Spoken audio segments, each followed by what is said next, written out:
तो दोस्तों अगर हम बात करते हैं रियल एस्टेट के अंदर, तो गुड़गांव की जब भी हम बात करते हैं तो उसमें एक सबसे बड़ा नाम आता है द्वारका एक्सप्रेसवे। बहुत टाइम से लोग इंतजार कर रहे थे, सब कुछ कर रहे थे। आज के टाइम में फाइनली वो वर्किंग है।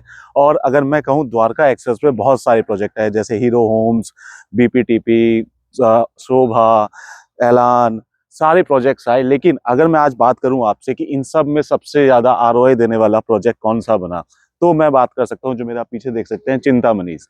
चिंतामणीज का ये पहला प्रोजेक्ट था as a name of Chintamani.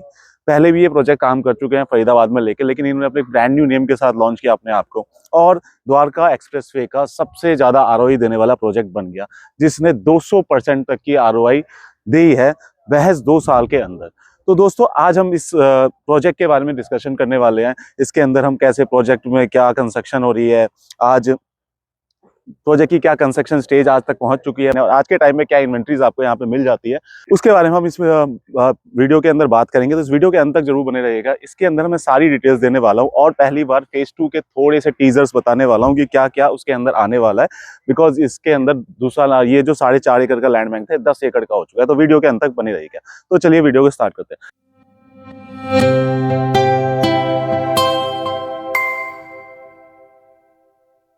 नमस्कार दोस्तों, मेरा नाम है इंदर झा। स्वागत करता हूं मैं अपने चैनल पे। तो दोस्तों हम आज जिस प्रोजेक्ट की बात करने वाले हैं, वो बात करने वाले हैं द्वारका एक्सप्रेसवे के ऊपर सेक्टर 103 चिंतामणीज के बारे में। दोस्तों हम पहले बात कर लेते हैं लोकेशन को लेके थोड़ा सा।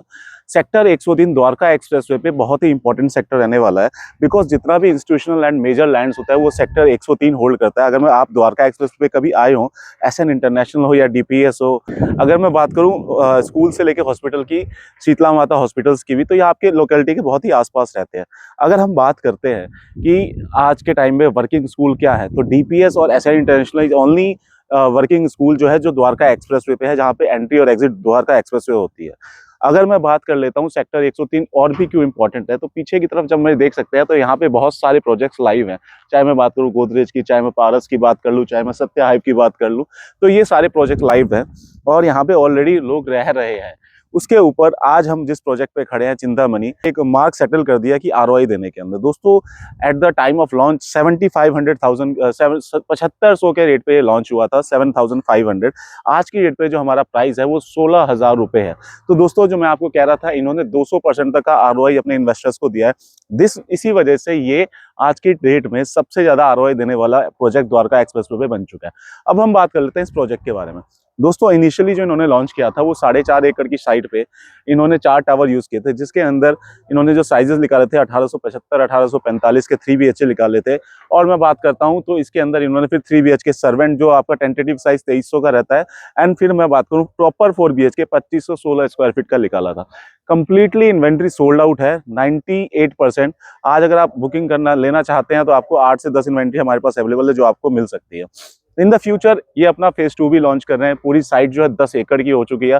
आने वाले टाइम में जो इसका क्लब हाउस है आपको 1 लाख स्क्वायर फीट का मिलने वाला है। और अगर मैं एक हिंट दूं आपको, तो is the finest club house will giving. Chintamani Dwarka expressway का सबसे फाइनेस्ट क्लब हाउस देने वाला है अपने इस प्रोजेक्ट के अंदर। तो दोस्तों अभी जो मैं ये बता रहा हूँ आपको कि ये आरओआई की रेस अभी खत्म नहीं हुई है, ये और बढ़नी है तेजी से, तो आप यहाँ पे इन्वेस्टमेंट करके कर सकते हैं। बिकॉज जो आपको एवरेज रेट लग्जरी का पता है द्वारका एक्सप्रेस, वो कहीं ना कहीं 18-19 हज़ार रुपए के रेट पे है। तो आने वाले जब 2-4 महीनों में अपना फेज 2 लॉन्च करेंगे तो ये रेट कहीं ना कहीं वहीं मिलेंगे। तो आपके पास आज एक एडवांटेज है जिसके अंदर आप अपनी इन्वेस्टमेंट कर सकते हैं।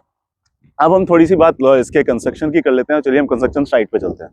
तो दोस्तों हम आ चुके हैं कंस्ट्रक्शन साइट के ऊपर। जैसे कि आप मेरे पीछे देखते हैं, सारा राफ्टिंग का वर्क और सब कुछ यहाँ पे हो चुका है। एनजीटी की बैन की वजह से बहुत दिनों से काम बंद था। 4 दिन पहले एनजीटी का बैन खुला है, तो दोबारा से हमारा काम स्टार्ट हो चुका है।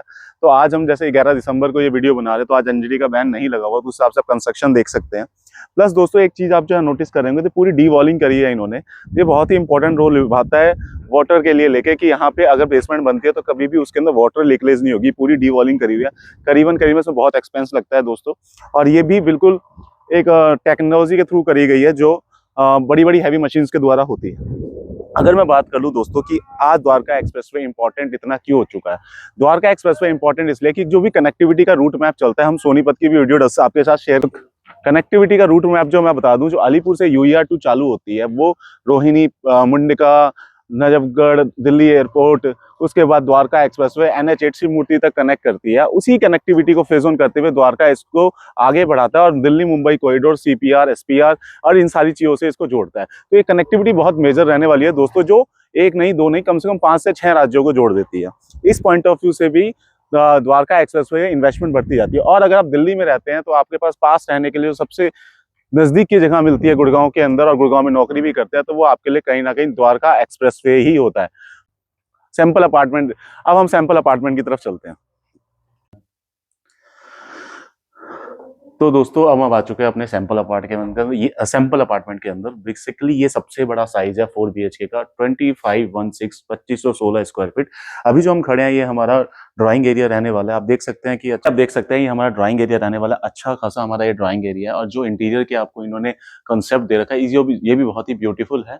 अगर हम आगे आ जाते हैं तो हमारा इधर जो आ जाता है, अगर हम आगे आते हैं तो ये हमारा डाइनिंग एरिया आ जाता है, और इसी के साथ ये हमारा डाइनिंग एरिया हो जाता है।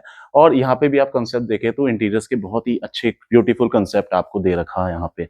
अगर हम बात करते हैं, इसी के साथ हमारा सर्वेंट रूम अटैच्ड है, जो कि एक बहुत अच्छा साइज है। जो भी डेवलपर्स की हम बात करें तो सर्वेंट रूम बहुत छोटा रखते हैं, तो आप इस सर्वेंट रूम को देखें with attach washroom, with luxury attach washroom, तो आप ये देख पाएंगे कि बहुत ही अच्छा साइज यहाँ पे दे रखा है। अगर मैं दूसरी एंट्री एग्जिट की बात करूं तो आप यहाँ से देखेंगे तो आपको इनकी बालकनी का साइज भी पता लग जाएगा। इस wide balcony, about the 6 feet balcony, आप एक देख सकते हैं, एक आपको डेक जैसा फील आएगा यहाँ के अंदर। ये आपने बालकनी देखी जो पूरी आपको एक डेक बालकनी होती है, यहीं से आपके किचन का एक्सेस है, तो आपका सर्वेंट अपने सर्वेंट रूम से सीधा किचन का एक्सेस कर सकता है, वो अंदर किसी को डिस्टर्ब नहीं करेगा। तो दोस्तों हम दोबारा डाइनिंग से अपने आगे के फ्लैट को कंटिन्यू करते हैं। तो अगेन ये डाइनिंग एरिया आ जाता है, और थोड़ा सा इस कुर्सी को भी सही कर देते हैं। तो आगे हम चलते हैं तो हमारा पहला बेडरूम आ जाता है। ये हमारा बेडरूम है विद वुडन फ्लोरिंग के साथ हमें ये बेडरूम मिलता है, और एक अच्छी खासी हमें एक रूम साइज देखने को मिल जाता है यहाँ पे, और इसके साथ अटैच कर्व बालकनी देखने को मिल जाती है आपको। ये एक अटैच कर्व बालकनी मिलती है। सबसे अच्छी बात है, हर रूम के साथ आपको बालकनी मिलती है, और ये इसके साथ अटैच वॉशरूम आपको देखने को मिलता है। ये बहुत ही अच्छा वॉशरूम है दोस्तों। अगर मैं बात करूं वार्डरोब्स की, तो आपके इसी के साथ वार्डरोब्स भी अटैच मिल जाते हैं। अब हम चल लेते हैं अपने दूसरे बेडरूम। उससे पहले हम बेडरूम पहुंचे, उससे पहले हम अपने किचन एरिया में आ जाते हैं। तो एक ब्यूटीफुल सा किचन और एक बहुत ही बड़ा लग्जरियस किचन आपको मिलता है। आप यहाँ पे देख सकते हैं जो कंसेप्शन दिखा रखा है, इसी तरीके से आपको किचन रेडी मिलेगा। ऐसे ही रेडी टू मूव इन आपको किचन मिलने वाला है। अगर मैं बात करूं इससे आगे, तो इसके साथ ही एक कॉमन वॉशरूम आ जाता है, जो एक कॉमन रूम के साथ रहने वाला है, जो सब एज एन गेस्ट आपके साथ कोई रहता है। तो अगर मैं बात करूं, ये हमारा मास्टर बेडरूम के अंदर हम आ जाते हैं। इसके बाद ये हमारा मास्टर बेडरूम रहता है। उसका आप साइज अगर देखें तो बहुत ही लंबा चौड़ा साइज है इसका दोस्तों। और इसकी अगर मैं बात करूं कंसेप्ट की, तो आप देख सकते हैं यहाँ पे 2 सोफा रहने के बाद भी इनफ स्पेस है यहाँ के अंदर, और इसी के साथ अटैच वार्डरोब्स के साथ एक लग्जरी वॉशरूम आपको मिलता है, और उसके लिए एक लग्जरी वॉशरूम आपको यहाँ पे मिल जाता है मास्टर बेडरूम के साथ। हो गए तीनों बेडरूम। तो दोस्तों ये हमारा एक सैंपल अपार्टमेंट का टूर, ये वाला रह गया ना। अब हम आ जाते हैं अपने तीसरे बेडरूम की तरफ, सॉरी चौथे बेडरूम की तरफ आ जाते हैं, जिसका ये कॉमन वॉशरूम मैंने आपको पहले ही दिखा दिया है, और ये हमारा रहने वाला है। अगर आपके ये चौथा बेडरूम रहता है और इसके साथ भी हमारी अटैच बालकनी है। तो दोस्तों सबसे अच्छी बात क्या है, यहाँ पे हर अपार्टमेंट के साथ आपको बालकनी मिल जाती है, और इक्वली हर रूम के साथ आपको एक सेपरेट वॉशरूम मिल रहा है। तो ऐसा कोई भी रूम नहीं है जिसका एक वॉशरूम नहीं है, बिकॉज वन कॉमन हमें रखना पड़ता है, तो एक कॉमन बिल्डर ने रखा हुआ है। तो दोस्तों ये था हमारा 2516 स्क्वायर फीट का 4 BHK। हाँ, तो दोस्तों ये हमारा 2516 स्क्वायर फीट का सैंपल अपार्टमेंट का वीडियो टूर था जो आपने देखा। तो दोस्तों आप अगर इस प्रोजेक्ट के अंदर इन्वेस्टमेंट करना चाहते हैं, और आप चाहते हैं कि इसके अंदर क्या आपको डिस्काउंट्स मिल सकते हैं, क्योंकि हमारे पास अच्छे डिस्काउंट्स है, अगर आप नीचे दिए हाईलाइटेड नंबर पर कॉल करते हैं, हम आपको अच्छा पेपर वर्क के साथ एक अच्छी डील देने का वादा करते हैं। आप नीचे दिए गए हाईलाइटेड नंबर पर कॉल कीजिए। धन्यवाद।